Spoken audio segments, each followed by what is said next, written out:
la dernière fois, on a vu comment représenter un système échantillonné. On a vu qu'on peut le représenter par une fonction de transfert avec la variable z. Et on a vu que la sortie n'est autre que le produit de convolution de la fonction transfert et le signal. La produit de convolution de la transformer en z inverse convolué au signal d'antenne. Okay. Sinon, c'est, vu les propriétés de la transformer en z, le signal de la sortie en z égale la transformée en z du signal d'entrée fois, c'est un produit classique, fois la transformée en z, fois la fonction transfert de mon système. Donc, tout ça, je l'ai introduit. Donc, aujourd'hui, je vais introduire comment analyser un système échantillonné. Donc, les caractéristiques d'un système linéaire en temps discret sont classiquement analysées via sa réponse impulsionnelle, sa réponse indicielle, sa réponse fréquentielle, son diagramme de pôle et d'isolos. Je vais ajouter aussi ces diagrammes de gain, ces diagrammes de Bode, et Nyquist et ainsi de suite. OK? Ces diagrammes fréquentiels. Donc, la réponse impulsionnelle d'un système H. Donc, si j'ai à l'entrée une impulsion, ici en rouge, ben, je vais avoir le passé, il est nul, et le futur, il est nul. Donc, c'est juste une impulsion ici. Donc, la sortie, Y, je vais avoir le passé qui est toujours nul, il est là, d'accord? Et tout ce qui va changer, ça sera dans le présent et le futur. OK? Donc là, on parle d'un système causal.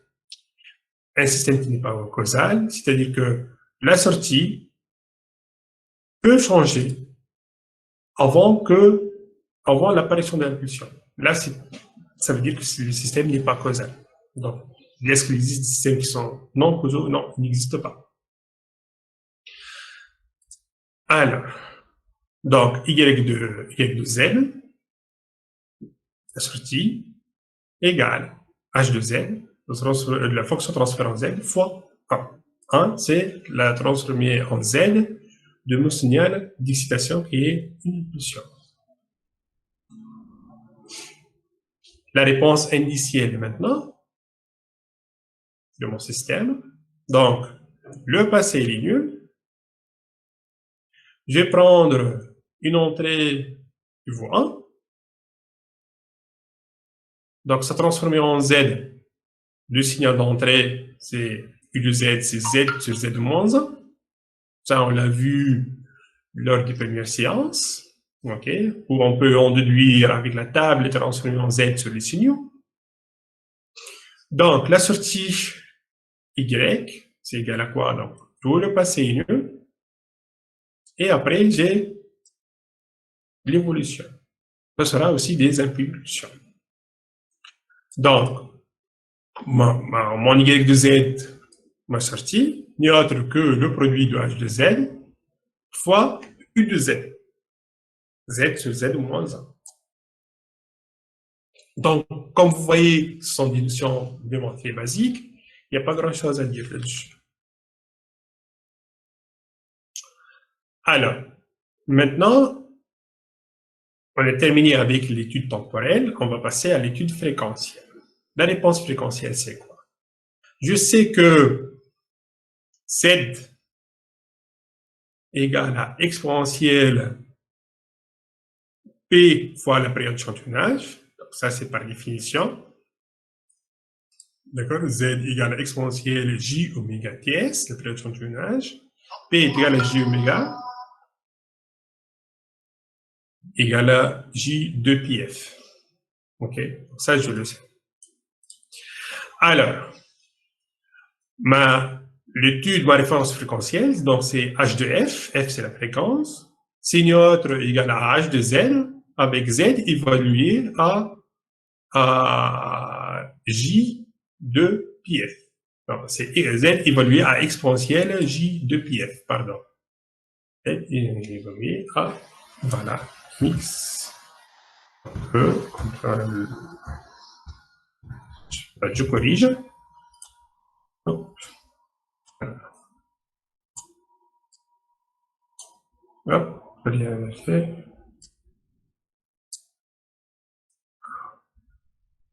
Je trouve pas.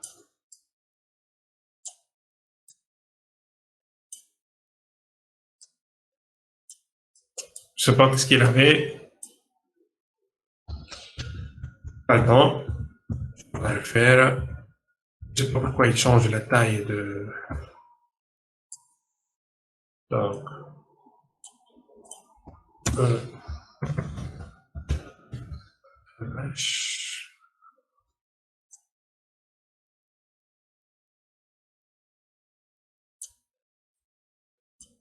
Voilà.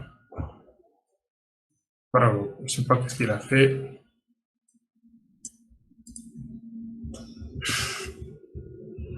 Bon, essentiel. Là, c'est pas z égale à j de πf, mais plutôt z égale à exponentielle j de πf. OK? Donc, je peux écrire cette partie-là, je sais que c'est un nombre complexe, donc je peux extraire un module, et le module de h de z, c'est le module, et je peux extraire la phase, exponentielle j phi. Okay? Donc, à partir du module de phase, je peux tracer des gammes de Bode, des gammes de Black-Nichols, des gammes de Nyquist. Okay? Je peux le faire de façon avec un tableau de valeurs, c'est-à-dire je prends f, au voisinage de 0, au voisinage de 1, au voisinage de 0,1, au voisinage de 10, et ainsi de suite, et je vais construire pour chaque valeur de f, je peux trouver le module et la phase. C'est constitue ma réponse fréquentielle. Alors, est-ce que j'ai... Qu'est-ce qui change par rapport au cas linéaire, J oméga? OK? Au cas, pardon, continu, en temps continu.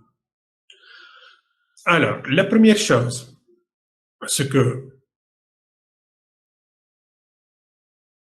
les caractéristiques des réponses fréquentielles du système sont discrètes, elles sont périodiques de période Fs. Ça, il faut le tracer pour vraiment le comprendre. D'accord? Donc, je vais avoir chaque fois des réponses périodiques à Fs. Alors, ce qui est important à savoir aussi, c'est que les modules de phase que je peux calculer pour la fréquence f qui varie de 0 jusqu'à l'infini, f variant dans R+. Mais je sais que moi, j'ai un critère de Shannon, d'accord, qui va me fixer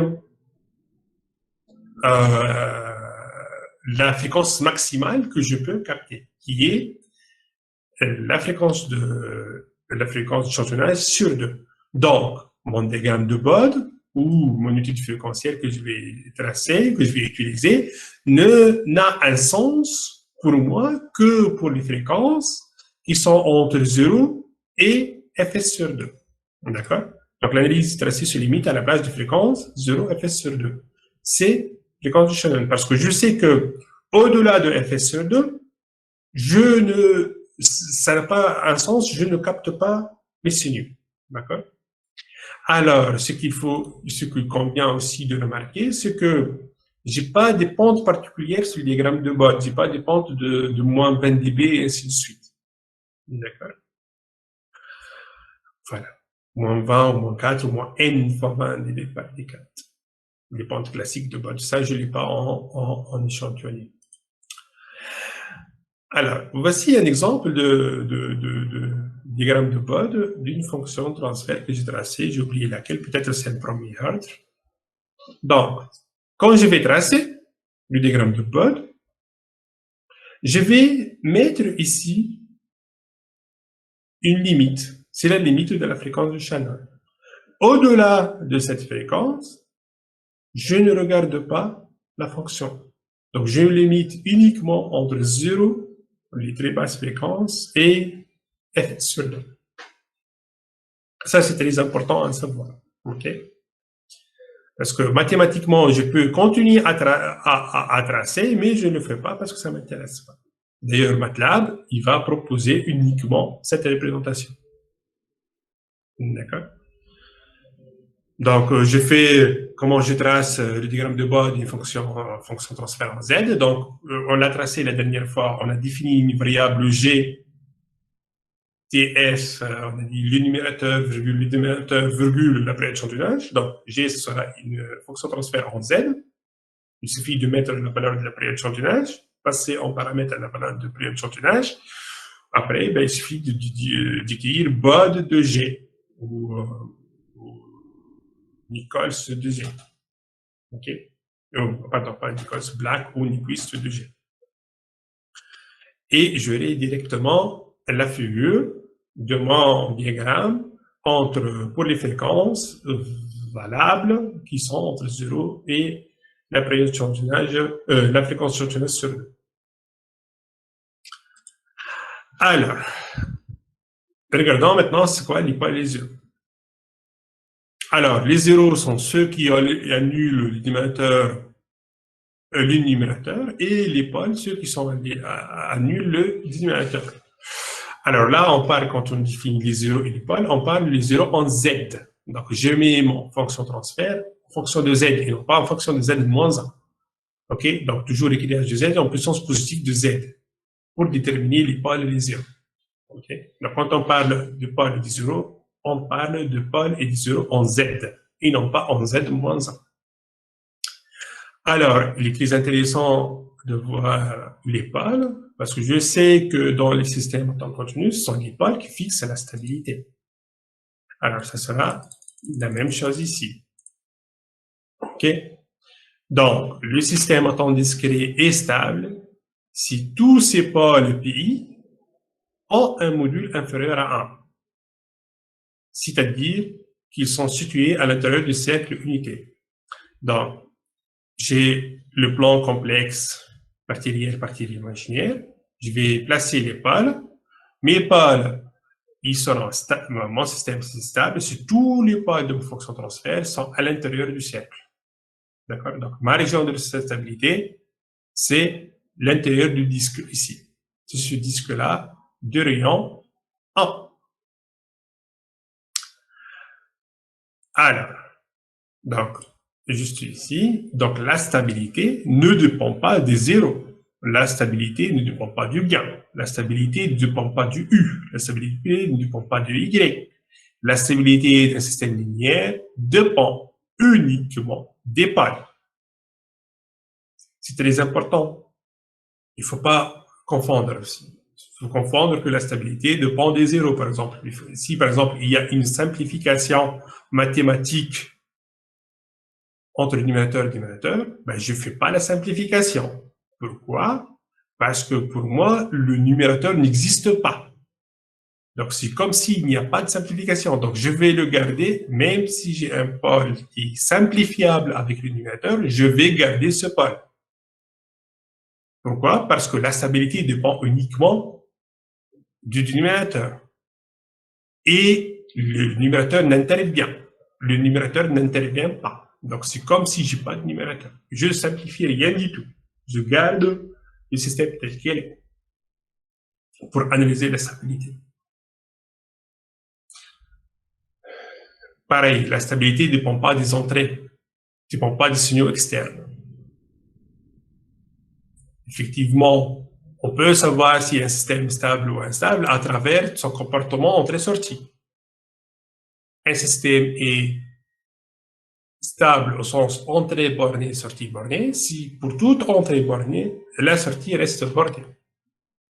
Ça veut dire, ça implique que tous les pôles en Z sont à l'intérieur de la région de stabilité sur le disque vert. Alors, d'où est-ce qu'il vient ce disque vert? Regardons. Dans le temps en temps continu, ma région de stabilité, c'est le demi-plan complexe gauche. OK? Donc, c'est la partie réelle du pôle qui est inférieure à 0. OK?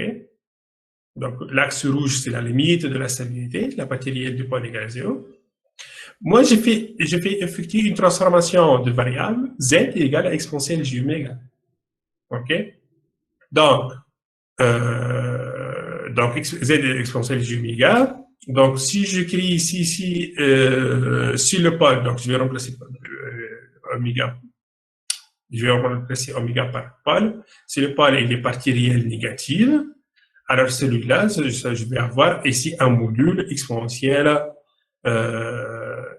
l'angle, d'accord?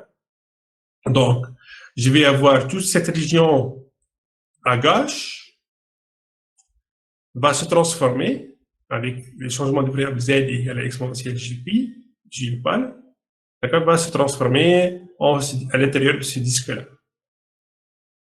OK? Donc, l'axe rouge, c'est lorsque le pôle égale à 0, donc c'est lorsque z égale à exponentielle 0. Exponentielle 0, ça veut dire 1. Donc, effectivement, z égale à 1, c'est le cercle unitaire.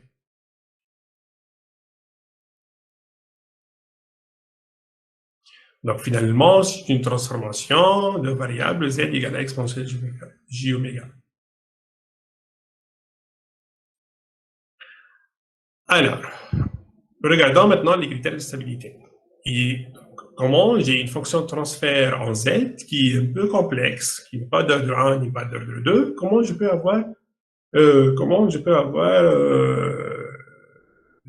peux savoir si elle est stable sans avoir forcément besoin de calculer les valeurs exactes de départ.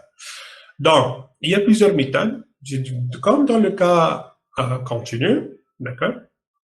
Donc, on peut utiliser le théorème de Schur-Cohen. C'est une méthode tabulaire, c'est-à-dire qu'on trace un tableau, d'accord, ou des matrices. Une méthode tabulaire peut être utilisée pour déterminer la stabilité lorsque les racines du polynôme caractéristique d'ordre supérieur sont difficiles à obtenir. Sont soit difficiles à obtenir, soit je ne veux pas les calculer, d'accord? Donc, le critère de Schur-Cohen consiste à déterminer un déterminant delta I, d'accord, de cette matrice-là.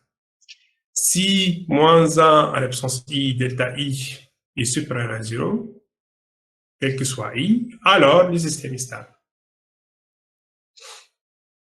Donc, vous voyez que j'ai un critère, pour moi, il est pénible à écrire à la main.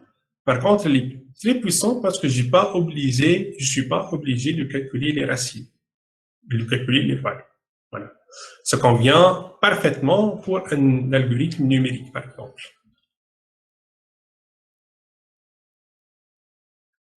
Alors, le critère du jury, notre critère, le calcul de ces déterminants dans le cas de coefficient réel permet de déduire le critère du jury qui est une forme simplifiée du critère du Schur-Cohen. D'accord. Donc, si n égale à 1, le système est stable si A0 est inférieur à 1. Bien sûr, il y a AI sur les coefficients du dénominateur, hein, donc la stabilité dépend uniquement du dénominateur. Pour n égale à 2, il faut vérifier ces équations. Le module de A0 inférieur à 1, à 2, pardon, et ainsi de suite. Donc ça, c'est pour un système d'ordre 2. Pour un système d'ordre 3, pareil, j'ai ces contraintes-là à vérifier. Si ces contraintes-là sont vérifiées, alors le système de dimension 3 est stable.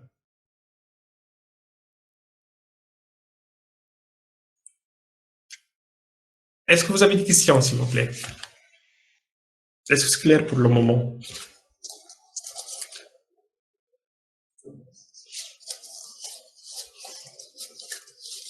C'est bon, je peux continuer?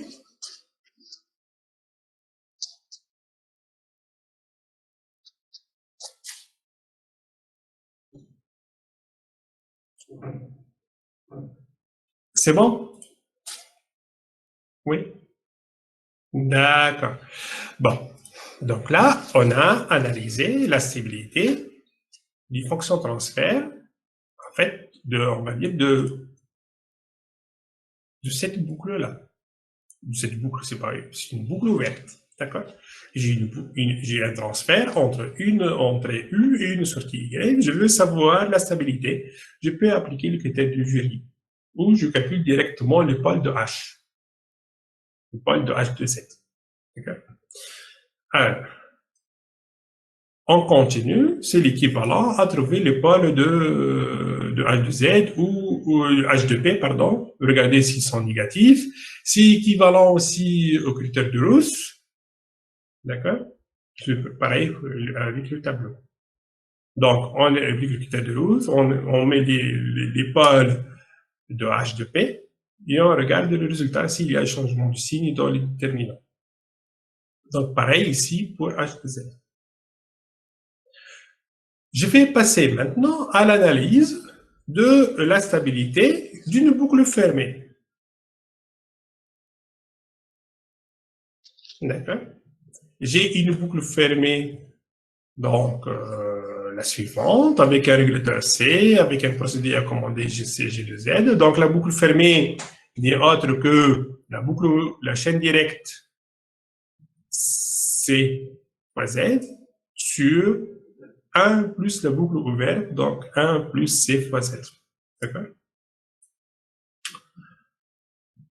Alors, le système bouclé est stable.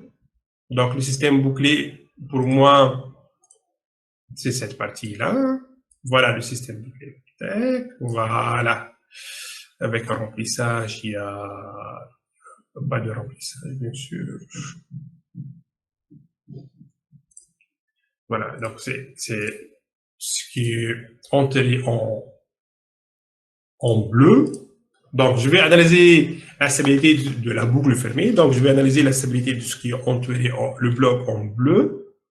Donc, la stabilité entre l'entrée YC et la sortie Y. Donc, la boucle fermée est stable si les pôles pi de la fonction transfert de la boucle fermée sont tous à l'intérieur du cercle unité. D'accord? Donc, les pôles de C, les pôles de C fois G sur 1 plus C fois G doivent être tous à l'intérieur du cercle unitaire. OK? Donc, j'ai converti ma boucle fermée à la configuration précédente, celle-là. D'accord? J'ai converti ma boucle fermée à cette configuration-là et j'ai appliqué le théorème directement sur le pôle de H de Z. OK? Ici, H de Z, c'est égal à la fonction de transfert de la boucle fermée.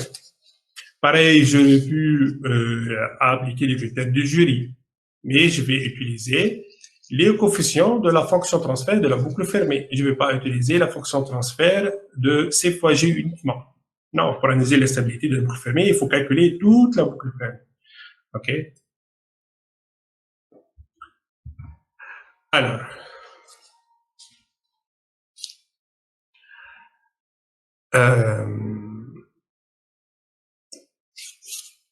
pourquoi je vais revenir là-dessus? Pourquoi j'insiste là-dessus ici qu'il faut calculer les pôles de la boucle fermée? Parce que dans le domaine continu, en H de P, j'ai d'autres théorèmes qui nous donne le résultat de la stabilité de la boucle fermée en manipulant uniquement la boucle ouverte, C fois G. D'accord? Ces théorèmes-là sont les critères de Nyquist, les critères de stabilité de Nyquist. Je trace le diagramme de Nyquist de C fois G et j'en déduis la stabilité de la boucle fermée C fois G sur 1 plus C fois G. À partir du critère de Nyquist, je peux définir la marge de gain, la marge de phase, et ainsi de suite, et toutes les autres marges. Donc, les marges de gain et marges de phase sont calculées en manipulant la boucle ouverte pour en déduire la stabilité de la boucle fermée. C fois G sur 1 plus C fois G. C'est pour ça que j'insiste là-dessus. Ici, dans cette partie, j'ai fait, entre guillemets, bêtement, pour analyser la stabilité de la boucle fermée, j'ai calculé la boucle fermée, C fois G sur 1 plus C fois G, et j'ai appliqué là-dessus le théorème classique. Il faut que les pôles soit du module inférieur à 1, ou il faut vérifier le critère du jury ou quoi. Okay. Voilà. Donc, je vais analyser...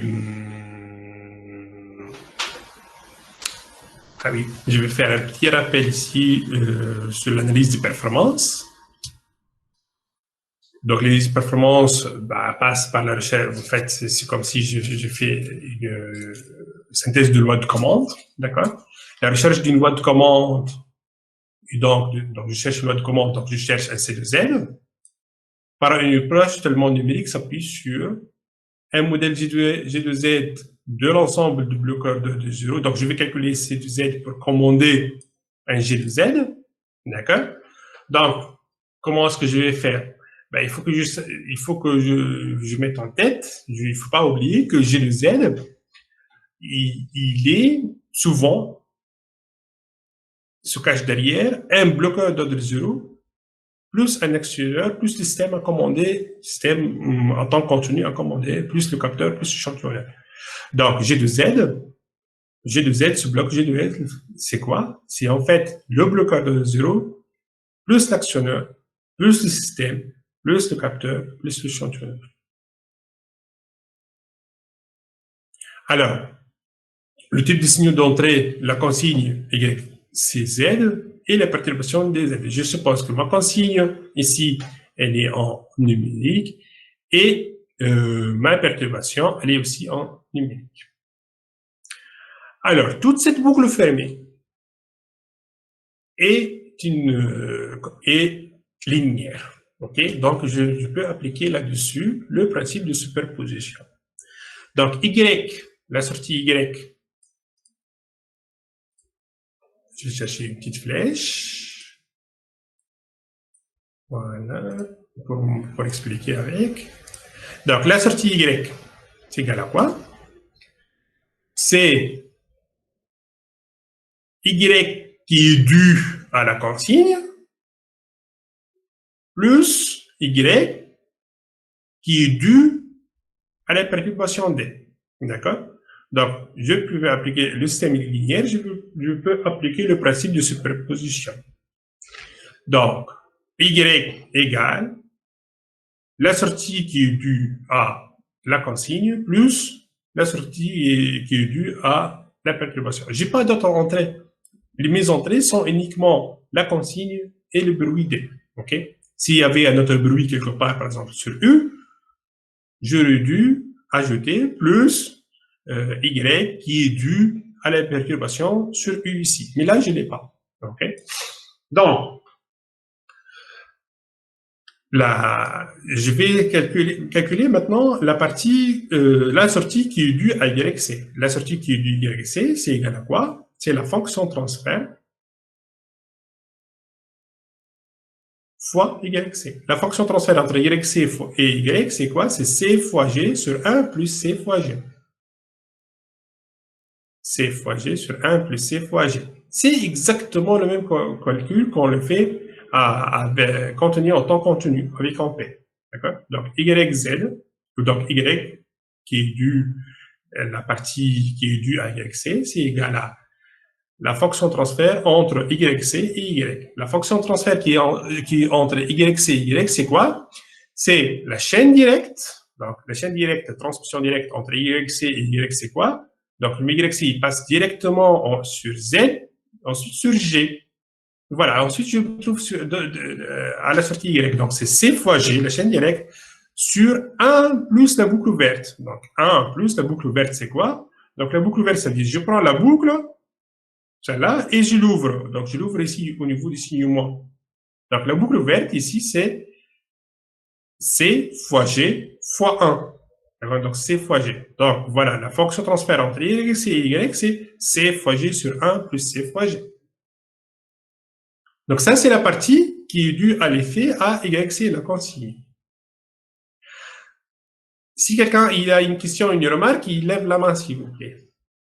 Donc, je passe à la partie qui est due à la perturbation D. Donc, c'est pareil. Donc, je vais calculer la fonction transfert entre D et Y. Attention, c'est pas égal à 1. C'est la fonction transfert entre D et Y. La fonction transfert entre D et Y, c'est quoi? C'est la chaîne directe. Donc, la chaîne directe D se transmet directement à Y. Donc, la chaîne directe égale à 1 sur 1 plus la boucle ouverte. Donc, la boucle ouverte, c'est toujours la boucle ouverte. Donc, c'est je prends la boucle, j'ouvre le niveau moins 1. En tout cas, c'est égal à C fois G fois 1. Donc, la boucle ouverte, elle est toujours la même. Hein. Donc, une boucle, c'est toujours, en fait, la chaîne directe fois la chaîne de retour. OK? Donc, tous les dénominateurs, toutes les fonctions transfert dans une boucle sont tous identiques et sont égaux à 1 plus la boucle ouverte, 1 plus C fois G. OK. Donc, ma sortie Y égale au total, au final, la sortie égale à C fois G sur 1 plus C fois G fois YC, la consigne plus 1 sur 1 plus C fois G fois la perturbation D. Alors, si est-ce que je traite mon problème de commande avec les deux signaux d'entrée à la fois? Les deux signaux d'entrée, la consigne et la perturbation D. Alors, quand on fait l'étude du système linéaire, on ne fait pas l'étude avec les deux signaux simultanés, parce que je sais que mon système est linéaire, je peux appliquer le principe de superposition. Donc, je fais l'étude en supposant que j'ai uniquement YC et D égale à 0, ou je fais l'étude en supposant YC égale à 0 et j'ai uniquement D. Alors, ça me fait, ça me sépare, en fait, ça me classe mes problèmes de commande. Si j'ai supposé que YC égale à 0, donc mon problème, c'est un problème de rejet de perturbation D, d'accord? Parce que D, c'est une perturbation, je ne veux pas qu'elle ait un effet sur YC, donc c'est un problème de rejet de perturbation. Donc, on dit que ça, c'est un problème de régulation. Un problème de régulation, je traite uniquement les bruits et j'annule ma consigne, YC égale à 0. Donc, c'est un problème de régulation. Le deuxième problème, c'est quoi? C'est que je suppose que je n'ai pas de bruit, donc D égale à 0, et je vais traiter mon problème de YC avec Y. Je vais traiter mon problème de suivi. Il faut que la sortie Y suive YC. Donc là, c'est un problème d'asservissement. Et là, vous voyez la différence entre asservissement et régulation. Donc, pour la régulation, la consigne est égale à 0. Et on traite alors le problème de perturbation. Et pour l'asservissement, les bruits sont supposés nuls et on traitera uniquement le suivi de consigne YC. Alors, maintenant, si j'ai un problème global, donc j'ouvre une nouvelle parenthèse, une autre nouvelle idée. Si j'ai un problème, donc c'est une boucle de commande, celle-là, on me demande de calculer C. D'accord? Le C, idéalement, qu'est-ce que je veux? C'est ce problème de commande. Donc j'ai YC, la consigne, pardon, et j'ai la commande D. Idéalement, qu'est-ce que je veux? Je vais calculer C de telle façon à ce que ce transfert C fois G sur 1 plus C fois G égale à 1. Idéalement, il faut que ce transfert égale à 1. Il faut que Y égale à 1 fois YC. Comme ça, j'ai un suivi parfait. Plus, alors, et ce transfert-là, 1 plus C fois G, idéalement, je veux qu'il soit égal à 0. Donc, j'ai une inconnue ou une variable qui est égale à C. Idéalement, je dois la calculer de telle sorte à ce que ça vaut 1, et en même temps, ça vaut 0. Mais ça, je sais d'avance que je ne peux pas l'avoir. OK? Donc, je vais me contenter de dire, je vais chercher C de Z, de telle façon, est-ce que C fois G sur 1 plus C fois G va ressembler au mieux à 1, et 1 sur 1 plus C fois G va ressembler au mieux à 0, ou s'approcher au mieux à 0. Ce sont les compromis de commande. OK? Bon, on n'est pas à ce stade pour le moment, on est dans une analyse plus simple. OK? Mais sachez que c'est toujours mon objectif. Toute l'automatique, toute la commande du système tourne autour de cette idée-là. OK? Voilà. Allez, regardons l'analyse de stabilité de précision.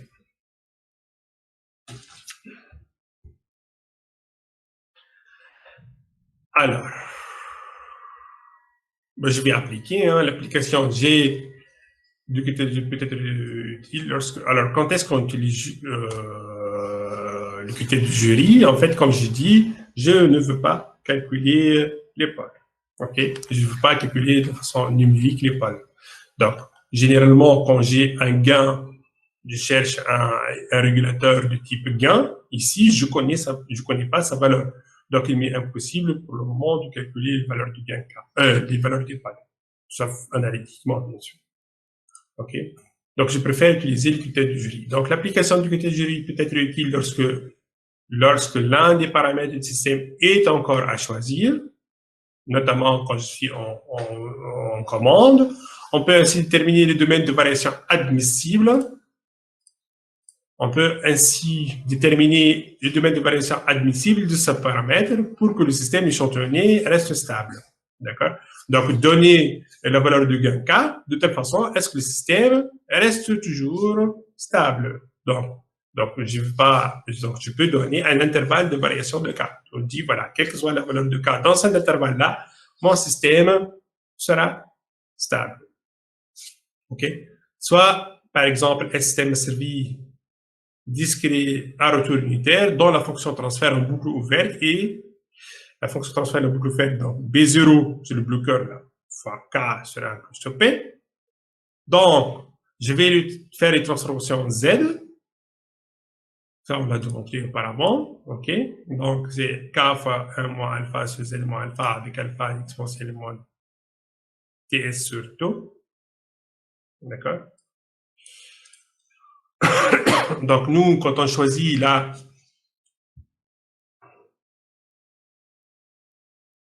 donc, pourquoi j'ai écrit ici x inférieur à moins 1? Parce que je sais que la période d'échantillonnage que je vais choisir est certainement inférieure à toute la constante de temps. Sinon, ça ne va pas marcher, ça ne va pas bien marcher pour le problème du choix de période d'échantillonnage ici. D'accord? Donc ça, je le sais d'avance. Donc je sais que cette quantité-là sera inférieure à 1. OK. Bon. Je fais comme ça, comme une remarque pour le moment. Je ne vois pas l'utilité, mais je fais comme une remarque. OK. Donc, j'ai ma boucle ouverte, OK, qui est la chaîne directe ici. Donc la boucle fermée, pour moi, c'est B... non, c'est pas B0. C'est FB0. C'est pas uniquement le bloqueur. OK? Alors, il va me faire le même coup. Ah, c'est bon, cette fois-ci. Donc, voilà. Donc, en fonction transfert, c'est B. Pardon.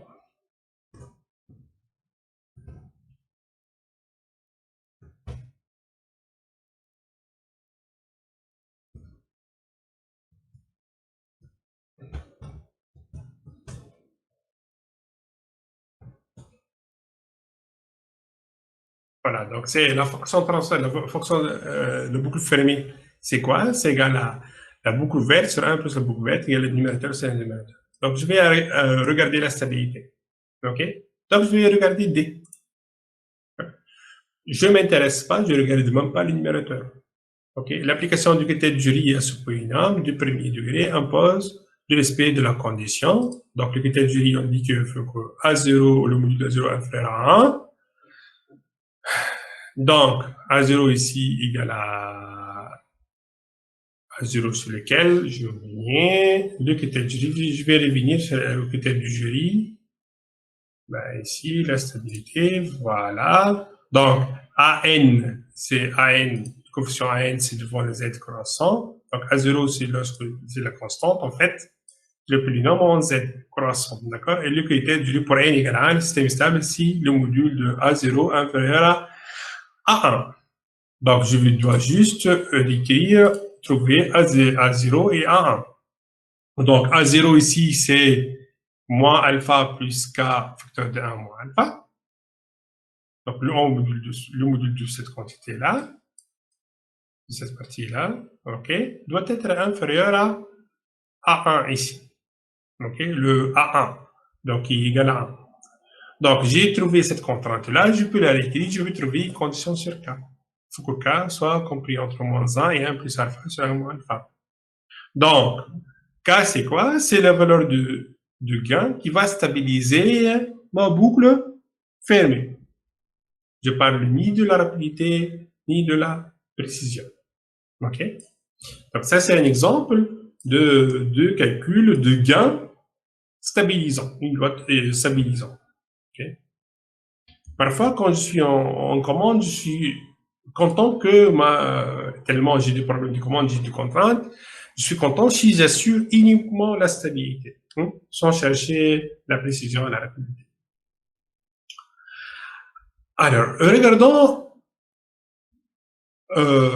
une autre méthode d'analyser des systèmes à temps discret. On va utiliser une autre transformation qui s'appelle transformation en W. Alors, qu'est-ce qu'elle nous permet? Il dit qu'on peut utiliser tous les outils d'analyse de stabilité des fonctions transfert à temps continu en P et l'appliquer aux fonctions transfert en W, pseudo continu, avec W et la transformation suivante. Donc, je peux poser une variable W telle que Z égale à 1 plus W sur 1 moins W, ou encore, je peux écrire W égale à 1 plus Z sur 1 moins Z. Alors, pourquoi ce changement de variable? Pourquoi il est important? Ce changement de variable va me permettre de manipuler ma boucle fermée comme si c'était du continu. D'accord? Ce changement d'analyse de stabilité, ce changement de variable, cette transformation en W va me permettre d'utiliser tout ce que j'essaie dans l'analyse de stabilité du système en temps continu. Je vais l'appliquer sur la fonction transfert en H de W, d'accord, pour déduire la stabilité de mon système. D'accord? Pourquoi? Parce que en fait, je vais analyser la figure, ensuite on va revenir pour lire ici. Hein. Donc, le W et oméga déjà sont différents. Oméga, ce sont les fréquences classiques, P égale J oméga, et W, c'est une transformation. Hein. C'est comme la transformation en Z. Donc, ma transformation, donc c'est celle-là, ce que je viens de détailler tout à l'heure. OK? Qu'est-ce qu'elle me permet? Donc, j'ai un plan ici, ça c'est le plan, c'est ma région de stabilité en vert. Donc, c'est le disque unité. Si je fais cette transformation-là, je vais pouvoir transformer cette région de stabilité et je vais la remettre en demi-plan gauche. OK? Donc, à partir du moment que j'ai ma région de stabilité en W qui ressemble à ma région de stabilité en P, en pôle sur P, d'accord, en continu, alors je peux appliquer tout ce que je connais sur la région sur les outils de stabilité en P et en W. Ils seront identiques. C'est-à-dire que si maintenant j'ai une fonction transfert f de z, je la transforme en FW. F de Z, je vais analyser les pôles en Z qui sont dans le cercle unité. Et sur W, je vais voir si les pôles en W seront à partie réelle négative. Si les pôles en W seront à partie réelle négative, alors ma fonction transfert en W est stable et ma fonction transfert en Z est stable. Ça veut dire que derrière, la fonction transfert en Z est stable. Alors, qu'est-ce qui est marqué? On peut utiliser la transformation en W et analyser les pôles en W de la fonction de transfert à boucle en W. Vérifier que tous les pôles en W ont une partie réelle négative. Alors, ici, donc, si je veux, c'est quoi le diapo d'après? Ouais. Est-ce qu'il y a des questions?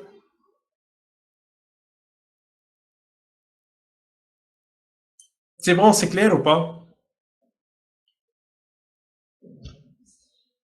Oui. En tout cas, ce sont des notions. Je répète, ce sont des notions. Il faut, pour bien les comprendre, il faut les appliquer après. D'accord? Donc, en tout cas, c'est un passage mathématique. J'ai défini une autre transformation qui s'appelle la transformation en W, qui me permet de revenir à faire l'analyse sur les parties réelles des points. Okay? Et surtout aussi, hein, je peux faire l'analyse de la marge de phase et marge de gain. D'accord? Si j'ai une marge de phase avec la variable W, alors ma boucle fermée est stable. Ça veut dire, je vais tracer la boucle ouverte en W, regarder sa marge de phase.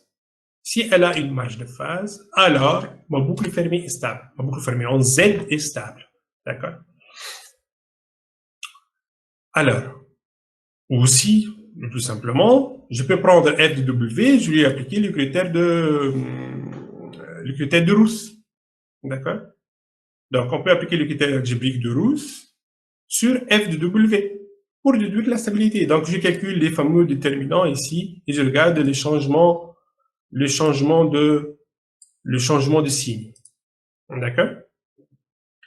Pareil, j'ai mis ici une vidéo, vous pouvez la retrouver sur Internet. D'accord? Je vais vous envoyer peut-être le lien sur le groupe de cette vidéo-là, qui vous rappelle comment utiliser le critère de Rousse pour la stabilité pour P. Donc, sur YouTube, il explique sur P. Mais pour moi, c'est exactement pareil. P ou W, c'est la même chose. D'ailleurs, ici, sur les diapos, je l'explique pour P. Mais pour moi, ici, quand je vais appliquer, je vais non pas de Pn, Pn-1, mais Wn, Wn-1, ainsi de suite.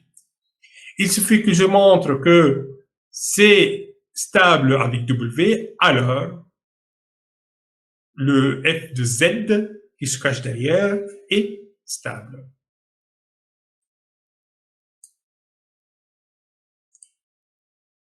Alors,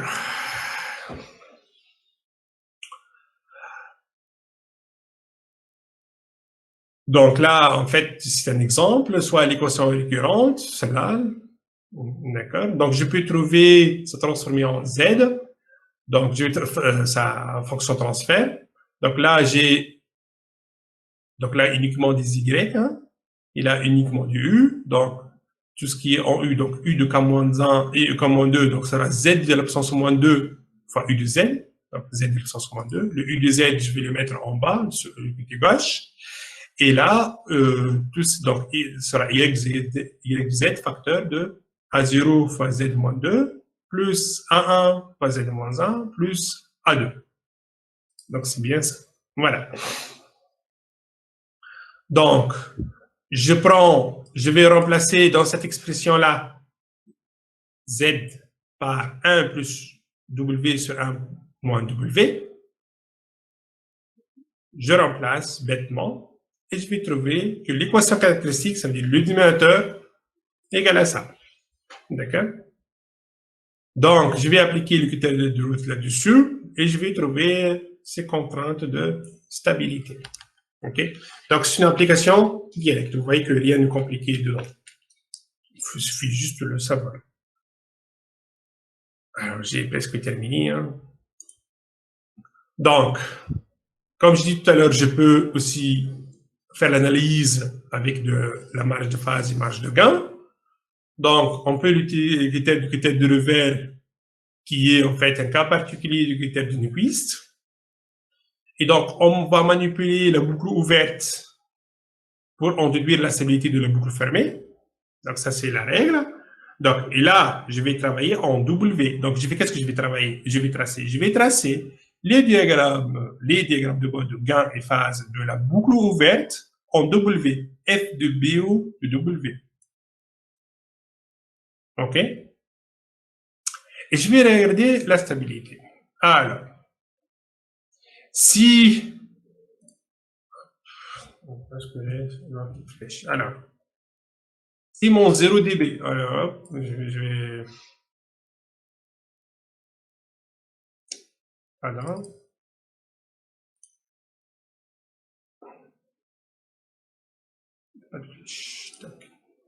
si mon 0 dB, il est là, à ce niveau-là, d'accord?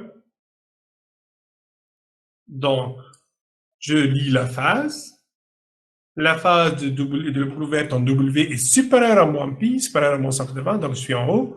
Donc là, ma boucle fermée est stable. Si mon 0 dB, il est là,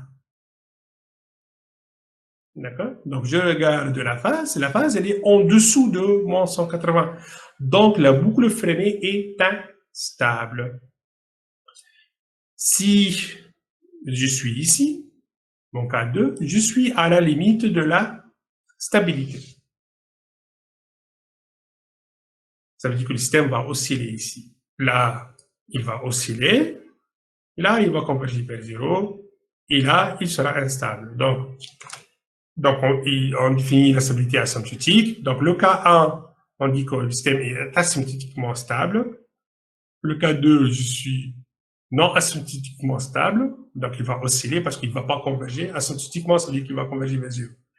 Et le troisième cas, je suis instable. Donc, j'ai fait l'analyse sur la fonction de transfert en boucle ouverte en W pour déduire la stabilité de la boucle fermée en W. Mais si la boucle fermée en W est stable, alors la boucle fermée en Z, échantillonnée, elle est stable. Et vice-versa. OK? Pareil, pour se rappeler tout ce qui est notion de marge de phase et marge de gain, vous avez une séquence YouTube à regarder. Ben, je termine cette partie-là avec l'erreur statique. Alors, le régime statique s'obtient lorsque la consigne YC de la boucle fermée est de type échelon. Donc, ça, c'est l'erreur statique. Donc, je parle de l'erreur statique lorsque la consigne YC est un échelon. D'accord?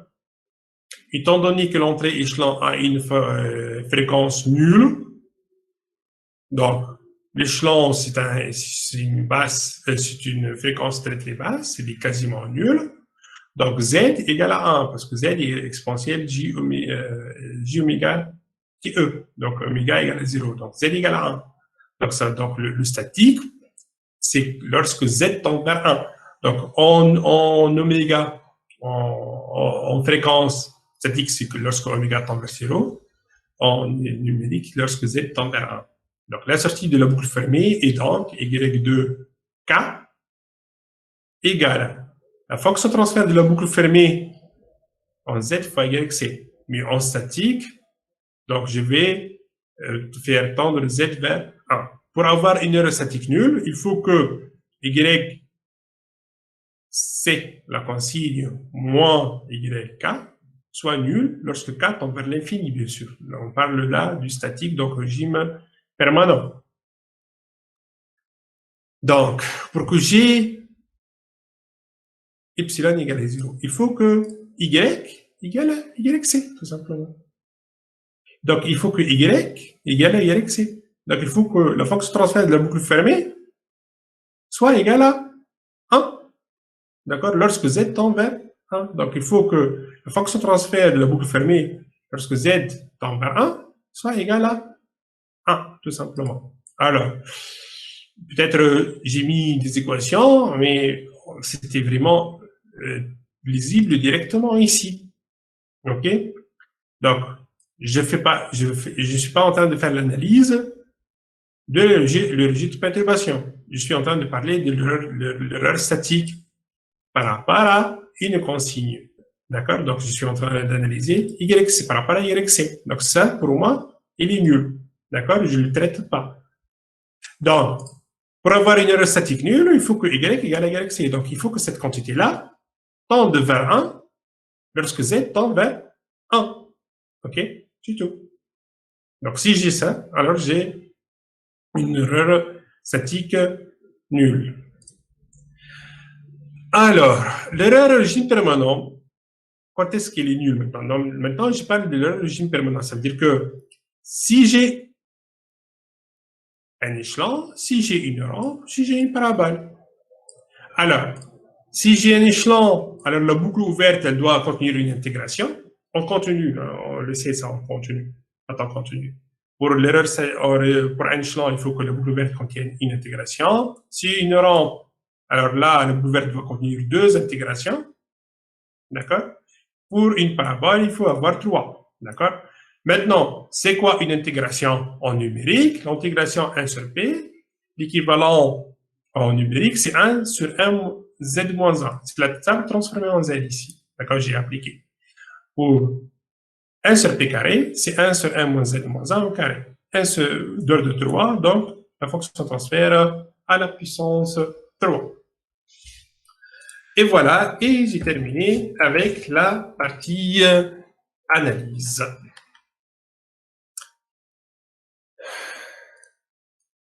Donc, voilà. Est-ce qu'il y a des remarques? Est-ce qu'il y a des questions? Est-ce qu'il y a un point que vous voulez que je répète? Je l'explique, s'il vous plaît.